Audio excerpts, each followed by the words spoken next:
Yawning too much is more common than you might think, and it could be due to a range of medical conditions, including a vasovagal reaction, which is when your nervous system no longer regulates your blood pressure and heart rate the way it should be,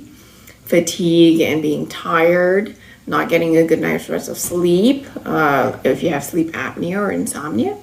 certain medications like pain medications, antidepressants, and antihistamines, being in your final stages of liver disease or multiple sclerosis or a seizure like epilepsy disorder, brain dysfunctions like a brain tumor or a stroke, and even hypoglycemia or low blood sugar can cause excessive yawning. And also overstimulation of the parasympathetic nervous system can be responsible for slowing down the heart rate and energy conservation.